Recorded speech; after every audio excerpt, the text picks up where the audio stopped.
మిత్రులందరికీ జై శ్రీరామ్. జనులకు బోధించడానికి మహర్షుల యొక్క సగుణ భక్తి అనే వాక్యాన్ని వివరించడానికి శ్రీ రామకృష్ణ పరమహంసుల వారు నారదుడు సుఖమహర్షి యొక్క కథ తీసుకుంటారు. పరీక్షితు మహారాజుకు భాగవతం బోధించవలసిన వాడు సుఖమహర్షి. అయితే ఆయన నిర్వికల్ప సమాధిలో చెడులాగా కూర్చొని ఉన్నాడు. ఆయన అవతార కార్యాన్ని ఆయనకు గుర్తు చేయడానికి నారదుడు వచ్చి చూసేసరికి ఆయనకు బాహ్య స్పృహ లేదు.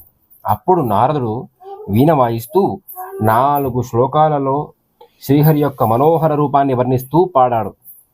మొదటి శ్లోకం పాడగానే శుకుడి యొక్క శరీరం పులకించింది. 2వ శ్లోకం పాడేసరికి శుకుడి యొక్క కన్నుల నుంచి ప్రేమాశ్రువులు రాలసాగాయి. క్రమేణా తన హృదయాంతరాళంలో భగవంతుడి చిన్మయ రూపాన్ని దర్శించసాగాడు. జడ సమాధి పొందిన తర్వాత కూడా మళ్ళీ సగుణ రూపాన్ని దర్శించాడు. ఆ పైన పరీక్షిత్తు ద్వారా సకల జగత్తుకు భాగవతాన్ని బోధించాడు. శుకమహర్షి ఈశ్వర కోటికి చెందినవాడు. ఇలా ఈశ్వర కోటికి చెందినవారు సమాధి స్థితిని పొందిన తర్వాత కూడా తిరిగి మామూలు స్థితికి పొందగలరు కూడా. ఆంజనేయుడు కూడా సాకార నిరాకార సాక్షాత్కారాలు పొందిన తర్వాత కూడా శ్రీరాముడి మీద అచంచలమైన భక్తి కలిగి ఉండేవాడు. ఎల్లప్పుడూ చిదానందమూర్తి అయిన శ్రీరాముణ్ణే చూసేవాడు అని వివరిస్తాడు.